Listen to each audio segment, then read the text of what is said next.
mai 1981, François Mitterrand est élu président de la République.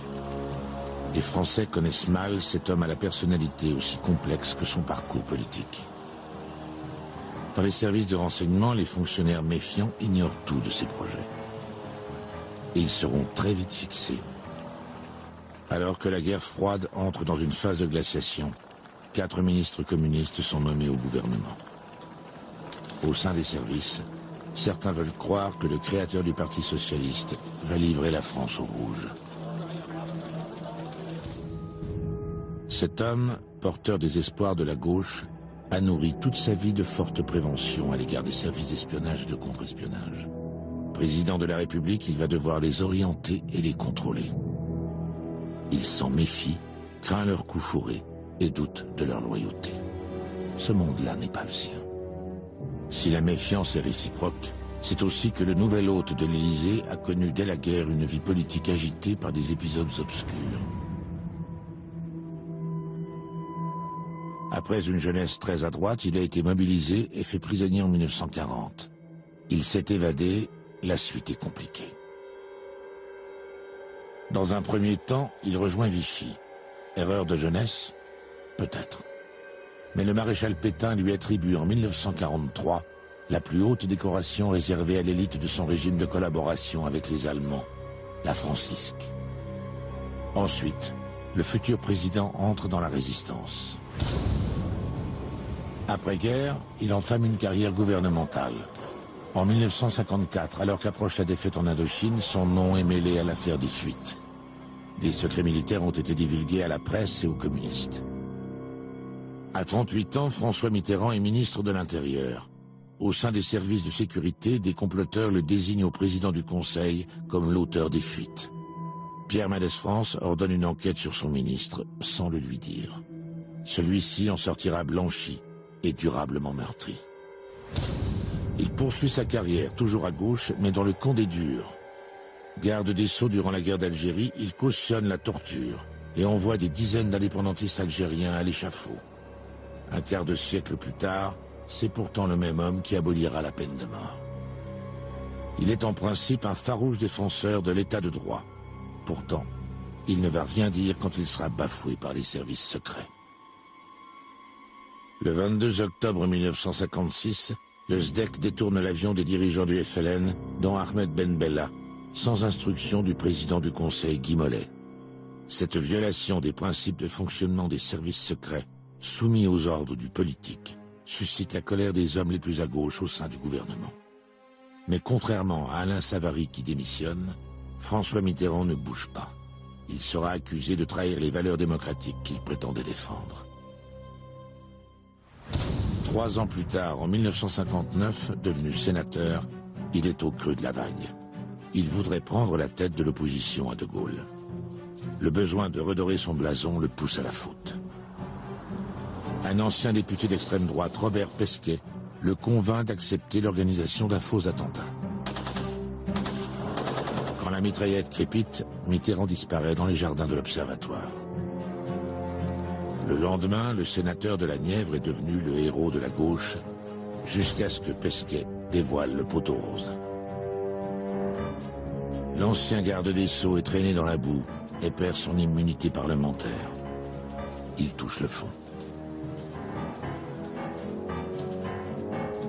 Autre signe de méfiance, en 1972, le programme commun de la gauche, signé par le premier secrétaire du Parti socialiste, François Mitterrand, prévoit la dissolution du SDEC, les services de renseignements extérieurs. L'idée a été abandonnée dès 1977. Mais quand François Mitterrand devient président de la République, personne dans les services n'a oublié cet épisode. Ce ténor de la 4e République a suscité des haines durables. La méfiance des années de guerre, les attaques après la libération, l'ont conduit à cultiver le mystère sur sa vie privée et le secret de ses actions politiques. Pour beaucoup, y compris dans les services, il passe pour énigmatique et calculateur. Après 23 années d'opposition, rien ne laisse prévoir une relation sereine entre les services et celui que les Français ont choisi. S'il n'est plus question de dissoudre les services, François Mitterrand doit néanmoins les tenir. Mais à qui confier cette tâche alors que la gauche n'y a préparé personne? Pour assurer sa protection, François Mitterrand place le super gendarme Christian Proutot, le patron du GIGN, à la tête du nouveau GSPR, groupe de sécurité de la présidence de la République, dont il a décidé la création. Entre les deux hommes, une étrange fascination des contraires s'est établie. Si Mitterrand est le parfait cérébral, Proutot est du genre polymusclé. Au point que ses adversaires disent de lui qu'il n'a qu'une qualité, il tire vite. En 1981, Vladimir Vetrov, un agent du KGB, prend contact avec la DST. Il veut trahir l'URSS en livrant aux Français les fruits de son pillage technologique dans tous les pays capitalistes. Son nom de code, Farewell. Des milliers de documents d'une valeur inestimable sont offerts au contre-espionnage français. C'est la plus énorme affaire que la DST ait traitée sur le monde communiste au XXe siècle. Quelques jours plus tard, le patron de la DST, Marcel Chalet, part à Washington rencontrer tous les dirigeants de l'appareil de sécurité américain, dont le vice-président George Bush, ancien directeur de la CIA. Cette révélation, ils la reçoivent avec une extrême surprise. George Bush a dit que c'était probablement une des percées les plus significatives depuis la Seconde Guerre mondiale dans le système soviétique. En 1983, la DST n'a plus de nouvelles de Vetrov depuis plus de 10 mois. Peu importe, l'agence de contre-espionnage a accumulé assez de preuves. Le préfet Yves Bonnet, son nouveau directeur, sollicite un entretien avec le président de la République pour prendre ses instructions. Et à la fin de mon exposé, François Mitterrand me demande « Et alors, que me proposez-vous » Je lui ai dit « Je vous propose l'expulsion d'une quarantaine d'officiers de renseignement de l'ambassade d'Union soviétique à Paris. » Paris punit les Russes à la face du monde, mais les raisons demeurent un secret d'État. François Mitterrand envoie ses émissaires dans une quinzaine de pays. 215 espions russes sont identifiés à travers le monde et parfois expulsés. Félicitant le président français, Ronald Reagan lui lance « C'est l'une des plus grandes affaires d'espionnage du XXe siècle ». Grâce à cette opération exceptionnelle, la DST a permis à François Mitterrand de démontrer aux Américains que la France demeure d'abord une alliée fidèle. Naguère objet de suspicion, le contre-espionnage français est devenu pour François Mitterrand un sujet de satisfaction. Pour Vladimir Vetrov, la source Farewell, la fin de partie est tragique. Après enquête, les Russes le repèrent. Il est exécuté. Grâce à la DST, François Mitterrand a joué du gros bâton contre les espions de Moscou. Et finement, en homme d'État aguerri, il est parvenu à ne pas rompre les relations de la France avec la Russie. Il a aussi compris que les opérations secrètes lui permettent d'agir en contradiction avec la diplomatie officielle. Un tel homme ne pouvait qu'apprécier ces modes d'action furtifs. Sous François Mitterrand, les services sont sur tous les fronts. De leur mission, ils ne disent rien. Le président les oriente, ils obéissent. En Afghanistan, ils guerroient contre les soviétiques aux côtés de Massoud, tout en apportant désormais leur appui à des régimes de gauche, de même qu'à des mouvements anticolonialistes, notamment africains. En Amérique du Sud, ils aident des victimes de dictatures à fuir leur pays. En 1983, agissant sur ordre secret de François Mitterrand, la DGSE organise le retour vers la France du boucher de Lyon, l'ex-nazi Klaus Barbie, expulsé de Bolivie. Il sera condamné pour crime contre l'humanité en 1987. La guerre de l'ombre est pourtant parsemée de défaites. Les services secrets ne parviennent pas à enrayer une déferlante terroriste sur le territoire national. Le 9 août 1982, le 12e attentat en France depuis l'élection de François Mitterrand se produit rue des Rosiers, dans un quartier juif de Paris. Face à l'incapacité des services et de la police à enrayer la vague terroriste, François Mitterrand va commettre une grave erreur. Il confie au gendarme Christian Proutot, qui n'assure que depuis 2 mois sa protection, la charge de coordonner l'antiterrorisme français. Il crée de toutes pièces un outil inadapté qu'on appellera bientôt la cellule antiterroriste de l'Élysée. Au sein des services, ce fait du prince ne passe pas. C'est la consternation face à une décision illustrant une défiance absolue du président vis-à-vis des structures de l'État. Oui. Alors, nous allons justement parler du terrorisme avec, je vous le disais, l'arrestation hier à 18h30 à Vincennes de 2 hommes par les gendarmes du GIGN. C'est à 18h30 hier soir que les hommes du groupe d'intervention de la gendarmerie nationale ont donc arrêté 2 terroristes d'origine étrangère. En effet, c'est dans cet appartement situé au 3e étage que les 2 hommes ont été interpellés. Dans l'appartement, on a retrouvé des documents, des armes, ainsi que 500 grammes d'explosifs. C'est depuis le blackout total. Les 3 suspects sont arrêtés et incarcérés.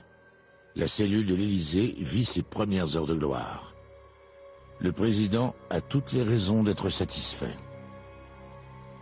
Il va vite déchanter.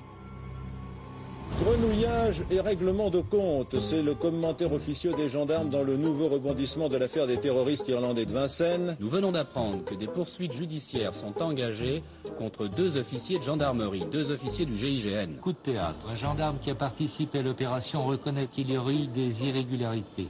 On lui aurait dicté ce qu'il fallait dire au juge d'instruction.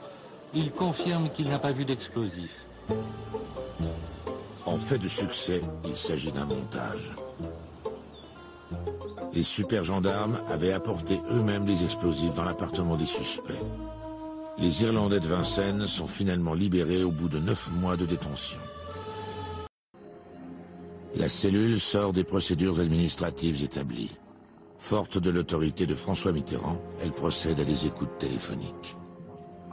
Les gendarmes de l'Élysée s'affranchissent des formalités et conservent l'intégralité des transcriptions en violation de toutes les règles. Des avocats, des journalistes, des personnalités diverses sont écoutés à leur insu. À l'époque où les écoutes démarrent en 1983, le terrorisme frappe les Français plus cruellement que jamais.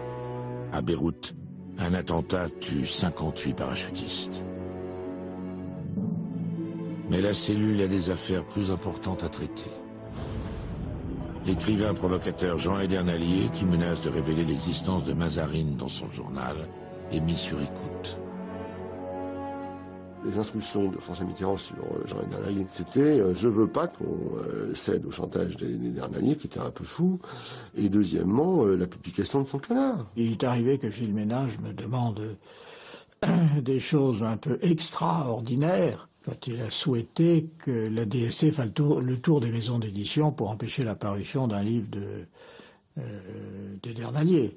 Bon, c'était pas vraiment l'émission de la DSC, je vois pas très bien ce que la sécurité et les ingérences étrangères avaient à voir là-dedans. Plusieurs fois, on a fait ce qu'il fallait pour que le manuscrit n'arrive pas là où il devait aller. Mais c'est vrai qu'il y a eu quand même un détournement, pas un détournement, mais une déviation de service de l'État, pour des fins personnelles comme la petite Mazarine. Mais en même temps, quand je disais à Mitterrand, il disait, mais vous avez une fille? Je dis, oui. Et alors, vous ne protégeriez pas votre fille si elle est menacée? Je veux dire, là, on est cloué, quoi. Outre Jean Edernalier, 89 personnes ont été écoutées, et la liste est plus longue si l'on compte leurs correspondants.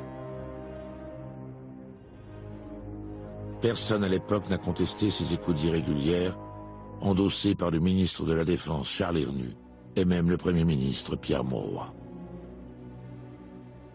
C'est que s'il fallait trouver le renseignement d'une manière qui est simple et qui soit complètement conforme aux lois, ça se saurait. Faisant fi de l'organisation de l'État en matière de renseignement, François Mitterrand n'en a fait qu'à sa tête en créant la cellule de l'Élysée en 1982. Lui qui avait fustigé les méthodes du général de Gaulle s'y est tellement bien glissé qu'il a reconstitué le cabinet noir si sévèrement critiqué. Où chercher la clé de cette dérive chez un homme qui avait affiché une telle détestation du pouvoir personnel? Le problème du pouvoir, c'est qu'on ne peut pas gouverner si on ne sait pas. Alors, on peut trouver ça détestable. Par moments, je le trouve aussi détestable, mais c'est une nécessité. François Mitterrand est un Florentin. S'il dit blanc quand il pense noir, c'est que la vérité est grise. Il sait mieux que quiconque qu'une information politique, diplomatique ou militaire est complexe et que de multiples éclairages sont nécessaires pour l'appréhender. Les services constituent pour lui un accessoire utile, une des manières de s'informer. Il les met en concurrence, utilise les uns pour surveiller les autres. Son réseau d'amitié tissé au fil de sa longue carrière représente à ses yeux le meilleur système de renseignement. Le préfet de police, le premier mercredi où je l'ai vu, me donne du bout des doigts un mince dossier. Il me dit ça, ce sont les notes traditionnelles, d'un air un peu comme ça. Et donc le soir après le dîner, je lisais des notes de police sur des questions de drogue, sur des questions de terrorisme. Et puis j'arrive finalement à ce dossier du préfet de police qui m'avait donné d'un air. Et c'était une histoire, uniquement des histoires de cul. Des histoires de mœurs, des histoires de... Et il n'y en avait pas beaucoup, il y en avait 5 ou 6, et des notes très brèves, du genre, il paraît que monsieur Untel couche avec madame Untel, ou monsieur Untel couche avec monsieur Untel, il y avait des trucs comme ça, des ruptures, c'était une espèce des commandins, bon. Et alors, le surlendemain, parce que je le voyais tous les 2 jours, je dis, bon, écoutez, ce genre de truc, pourquoi vous me donnez ça? Il me dit, c'est l'usage, monsieur le ministre, c'est l'usage. Je dis, écoutez, moi je me passerai de cet usage. Alors, il m'a dit d'un air suave, oh, mais j'exécuterai ces instructions avec beaucoup de plaisir, et il ne m'a plus jamais sorti. Alors, certains disent que Mitterrand en était friand. L'attentat contre un bateau de l'organisation écologiste Greenpeace. Cela s'est passé en Nouvelle-Zélande. Une bombe a fait sauter le chalutier de Greenpeace. Il y a un mort parmi l'équipage.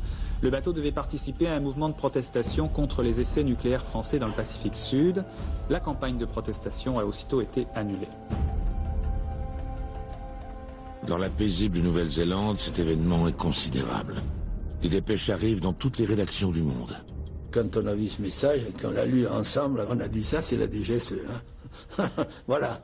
C'était, comme on dit en langage policier, c'était gros comme une maison. Hein. Déboule dans mon bureau, sans crier gare, le directeur central de la police judiciaire. Ouh là là, monsieur le ministre, regardez ça. Ça, c'est encore une connerie des services spéciaux. Si la suspicion est immédiate, c'est que la France est agacée par Greenpeace. Ces écologistes cherchent depuis des années à gêner les essais nucléaires qui se déroulent sur l'atoll de Mururoa. Ces essais sont la prérogative exclusive du chef de l'État. Les gêner, c'est s'en prendre à l'autorité de François Mitterrand.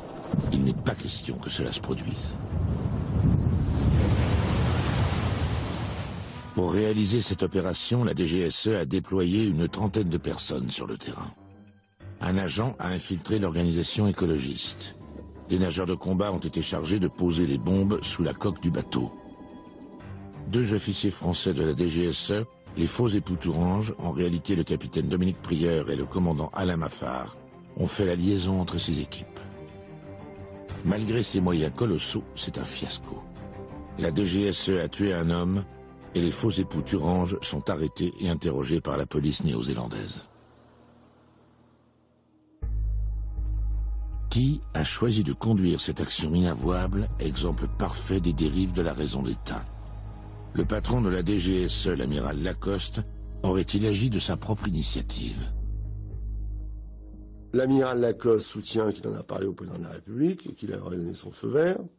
Mais il en a donné son feu vert à quoi? Il a donné son feu vert à prendre toutes les mesures pour que la campagne de Greenpeace ne gêne pas les essais nucléaires à Mururoa. Si c'est ça la question, la réponse est probablement oui. Bon. Couler dans le port d'Auckland un bateau de Greenpeace, ça probablement non. Il n'y a pas de place pour le doute.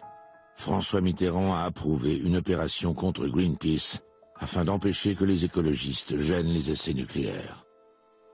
Mais qui a défini les modalités et organisé une opération aussi détonnante?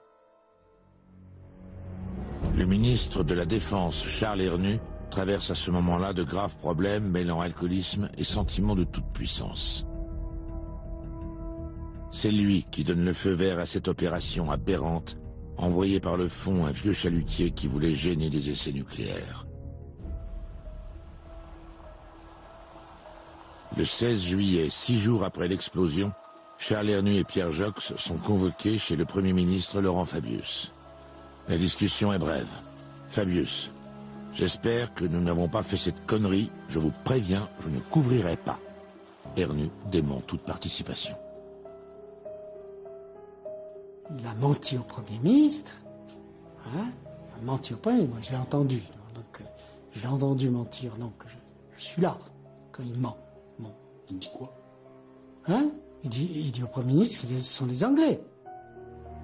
Charles Hernu ne ment pas seulement au Premier ministre, il tient le même discours devant le président. La presse enquête et révèle que les époux Thurange sont 2 officiers des services spéciaux. Mais la police néo-zélandaise se fourvoie en les accusant d'homicide. Le chaînon manquant, c'est l'équipe de 3 nageurs de combat que personne n'a vu, qui s'est évanouie dans la nature et dont l'existence n'est même pas soupçonnée. Au sommet de l'État, personne n'est dupe. Le gouvernement se prend à espérer que le feuilleton de l'été en est à son dernier épisode. Pendant de nombreuses semaines, le président de la République lui-même était persuadé que ce que j'ai appelé, que l'on a rappelé tout à l'heure, la stratégie du mensonge, était pratiquement arrivé au succès. Si François Mitterrand a bien fait ce calcul, il est raté. Le 17 septembre, l'affaire bascule. Le Monde révèle l'existence d'une 3e équipe, celle qui a posé les bombes. Ces nageurs de combat ont quitté la Nouvelle-Zélande sans se faire prendre. Le mensonge d'État est avéré. La DGSE est l'organisatrice de toute l'opération. Ce sont des agents de la DGSE qui ont coulé ce bateau. Ils ont agi sur ordre. Mesdames et messieurs, la vérité sur cette affaire est cruelle. Mais il importe, comme je m'y suis engagé, qu'elle soit clairement et totalement établie. L'affaire Greenpeace est une catastrophe pour la DGSE. Sa réputation internationale est anéantie. Pour François Mitterrand, la confiance est définitivement rompue. Il assure à Jacques Attali « Ce qui m'attriste, ce n'est pas l'ordre donné, mais c'est la tragique incompétence dont a témoigné son exécution. Mais il est vrai qu'avec la bêtise, on ne peut jamais savoir où l'on va. »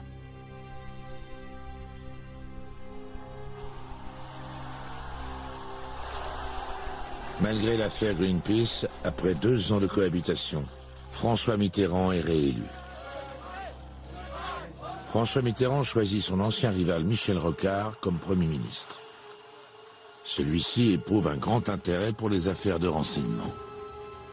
Il juge médiocre la production des services et demande au président l'autorisation d'engager une réforme. L'affaire Greenpeace a scellé la désunion entre François Mitterrand et la DGSE. Il n'en veut plus et la laisse tomber. Plus elle est loin de lui, et mieux il se porte. Pour un temps, toutefois, grâce à Michel Rocard, le renseignement devient une priorité de l'État. « 16 mois après la réélection de François Mitterrand, le 9 novembre 1989, le mur de Berlin s'effondre. Cette étape clé du XXe siècle conduit à la disparition de structures militaires invisibles gérées par les services secrets. Durant la guerre froide, l'OTAN avait mis sur pied dans plusieurs pays une organisation clandestine, le réseau Stay Behind. Ce réseau dormant, soutenu par les États-Unis, devait être activé si l'Europe venait à être envahie par les pays du pacte de Varsovie.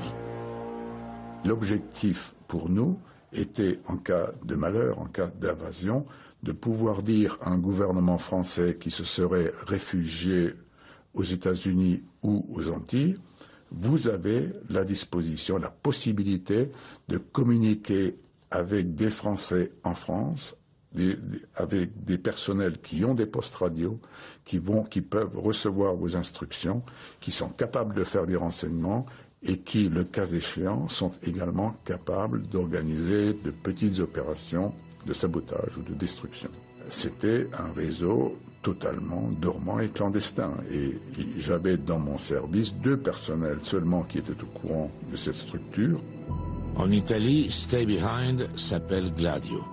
Le réseau a été dévoyé, il a dérivé vers le terrorisme d'extrême droite.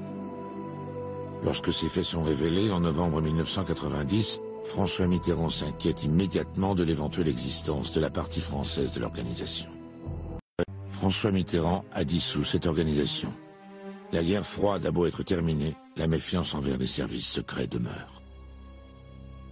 C'est la fin de règne, les ombres rôdent sur les heures noires. La maladie gagne, la mort approche. Le début de la fin est ce funeste jour du 7 avril 1994. Dans son bureau de l'Élysée, où plus personne ne lui demandait rien, François de Grossouvre s'est suicidé. À un visiteur, il avait dit en parlant de François Mitterrand, « Cet homme n'aime personne, méfiez-vous-en. Il ne pense qu'à lui, il n'aime que lui. » De Grossouvre, lui, n'aimait que Mitterrand. Il est temps de solder les comptes. François Mitterrand, qui avait entretenu de si complexes relations avec l'univers du secret, soldera une partie de ses plus épais mystères. Sa jeunesse très à droite, Vichy, Pétain et Bousquet, sa deuxième famille, si soigneusement cachée aux Français. Sous sa présidence de 14 années, la plus longue de la Ve République, les coups d'éclat les plus brillants, comme l'affaire Farewell, ont coexisté avec les désastres, tels l'affaire Greenpeace ou les turpitudes de la cellule de l'Élysée. En mai 1995, il quitte le pouvoir et succombe en janvier 1996 au cancer qu'il avait caché tout au long de ses 2 septennats.